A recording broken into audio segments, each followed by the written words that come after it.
नमस्कार दोस्तों, मैं अंकुर उपाध्याय स्वागत करता हूं आप सभी का एक बार फिर से अपनी नई वीडियो में। सबसे पहले तो यहां पे आप सभी के साथ बात करने वाला हूं मैं टोटल 6 चीज़ों के बारे में। पहला है ग्रो के आज नतीजे आए। मैंने रिजल्ट्स आप सभी के साथ दूसरे चैनल पे at the time he discuss करे थे, तब 165 रुपीज़ पे था शेयर। मैंने आपसे क्लियरली बोला कि ये नंबर्स बाजार को पसंद आ रहे हैं, लेकिन ये नंबर्स में मेरे को मज़ा नहीं आया है। नंबर्स केवल और केवल मार्जिन्स की वजह से इंप्रूव हो गए हैं कि कंपनी ने मार्जिन बढ़ा दिए, और बाकी अगर आप ओवरऑल देखोगे ना तो कुछ ऐसे खास नंबर नहीं थे। इवन अगर आप रेवेन्यू देखो तो साल दर साल 9.5% की रेवेन्यू में गिरावट देखने को मिली है, यानी कि कंपनी की टॉप लाइन 9.5% घटी थी।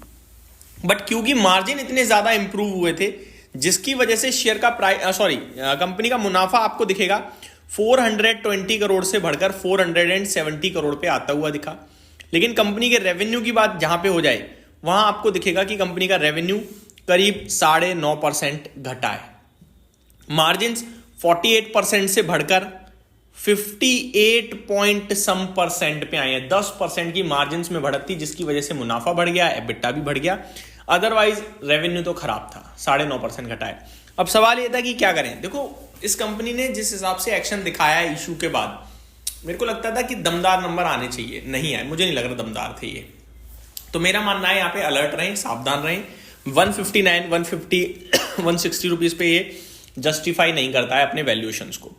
अगला स्टॉक है दोस्तों फिजिक्स वाला। आज स्टॉक करीब 5.5% गिरकर बंद हुआ है। वॉल्यूम्स बहुत हैवी ट्रेड हो रहे हैं इस स्टॉक में, डेली बेसिस पे ही। कल भी देखें तो 21.5 करोड़ शेयर्स ट्रेड हुए। आज अगेन 16.25 करोड़ शेयर्स ट्रेड हो गए हैं। डिलीवरी परसेंटेज मिसिंग है, केवल 8.5% की डिलीवरी थी कल। मैं आपको सिर्फ एक ही चीज बोलूंगा फिजिक्स वाला को लेकर, आज की डेट में इस कंपनी का मार्केट कैप है 38,400 करोड़ का। कल इस कंपनी का मार्केट कैप था 42,000 करोड़ का। जब मैंने आपसे कहा था अवॉइड इग्नोर, अब ये 38,500 करोड़। मैं अभी भी कहूंगा अवॉइड इग्नोर। मैं 38,500 करोड़ पे 1,900 करोड़ का रेवेन्यू करने वाली और लॉस में कंपनी है, अभी लॉस मेकिंग कंपनी में पैसा लगाने के लिए अपने व्यूअर्स को नहीं कहूंगा। दैट्स इट, यही मेरा सिंपल ओपिनियन है। अगला है दोस्तों गोल्ड में रिलीफ आया है, रिबाउंड देखने को मिल रहा है। 1,23,700 पे पहुंचा है। सुबह 1,21,000 के आसपास था जब मैंने डिस्कस किया था। रिबाउंड दिख रहा है, अच्छी बात है। 1% के करीब की तेजी आते हुए दिख रही है। क्या करें क्या ना करें में मेरा जवाब है कुछ भी ना करें तो ज्यादा बेटर रहेगा, क्योंकि आप क्या ही करोगे। ये ना अब इधर उधर ऐसे कर रहा है, बट डिमांड स्ट्रांग है, वो हम सभी को पता है because of wedding season. But जो गोल्ड है ना, वो ऑलरेडी काफी भाग भी चुका है, और ऊपर से इस बार फेड रेट कट नहीं करने वाला है, तो वो इनके लिए एक सेटबैक, एक नेगेटिव ट्रिगर बनेगा। सेम सिल्वर में भी रिबाउंड आया है। 151,000 से 152,755 पे करंटली ट्रेड कर रहा है, तो अच्छा है। देखते हैं कितना लंबा रिबाउंड चलेगा।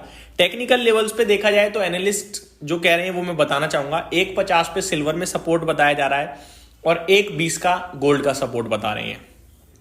अगला स्टॉक है दोस्तों AWL एग्री बिजनेस। AWL की बात करी जाए तो यहां पे आप सभी के लिए एक्शन देखने को मिला है, क्योंकि आज इस स्टॉक में ब्लॉक डील की खबर थी। ब्लॉक डील हुई भी है, मैं डिटेल्स आप सभी के साथ शेयर करता हूं जो आई हैं। Adani group exited AWL agri businesses, formally जो पहले अदानी विलमार के नाम से जाना जाता था, after selling its remaining 7% stake through a large block deal on Friday. अब पूरी तरीके से एग्जिट हो चुका है। आज 7% जो था वो भी बेच दिया है, ऐसी खबर है। The divestment executed by Adani Commodities LLP, a subsidiary of Adani Enterprises, marks the conglomerate's final step in unwinding its position in India's largest edible oil franchisee. The cleanup trade attracted strong institutional demand, with block deal priced $275 per share. Investment bank Jefferies acted as the broker for the transaction.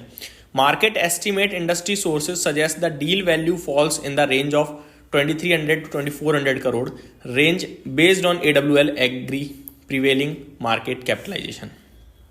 तो ये details हैं।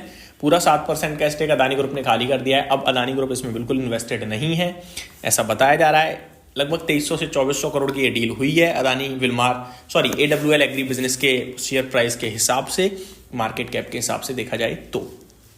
अगला है दोस्तों sea food related stocks. Actually में 2 दिन पहले आपका तेजी बनी थी अवंती फीड्स में जब 10% भागा। आज तेजी बनी है एपेक्स फ्रोजन में, करीब 20% का सर्किट लगा दिया इसने। कोस्टल कॉर्पोरेशन भी 6% ऊपर था, और एक जील एक्वा करके है, वो भी सी फूड से रिलेटेड है, वहाँ भी अगर आप नोटिस करेंगे तो तेजी आपको मिल जाएगी। मैं बता देता हूँ आपको जील एक्वा में कितना एक्शन था। नहीं, जील एक्वा नेगेटिव था। आई थिंक रिसेंट डे में मे भी पॉसिबल है कि एक्शन हुआ हो इसमें, आज तो नेगेटिव ही था। इसमें एक्चुअली में एक्शन हुआ ही नहीं है। ये सारी की सारी कंपनियां ना बहुत छोटे मार्केट कैप की हैं, इसलिए मैंने डिस्कस नहीं करी। अदरवाइज मैंने एक दो बार कोशिश तो करी अपने व्यूअर्स को एपेक्स और अवंती फीड्स को लेकर डिस्कस करने की, और मैंने करा भी है। ये क्या है कि भारत से एक्सपोर्ट करती हैं श्रिम्प, बीफ, या ये पानी में रहने वाले जो कीड़े मकोड़े होते हैं ना, वो देश तो हमारा खाता नहीं है, लेकिन चाइना, यूएस, जापान यहाँ पे खाते हैं, तो हम लोग एक्सपोर्ट करते हैं वो। तो अभी टैरिफ की वजह से एक्सपोर्ट में दिक्कत आ रही थी, लेकिन मैं आपसे बार बार कहता था डील आएगी, sea food related textile stocks भागेंगे। ये छोटी छोटी कंपनियां जैसे जैसे खबर पॉजिटिव आ रही है चल रही हैं। तो ये मेरी तरफ से अपडेट थी, उम्मीद करता हूँ डिटेल्स पसंद आई होंगी। Thank you so much for watching this video. Have a great day guys.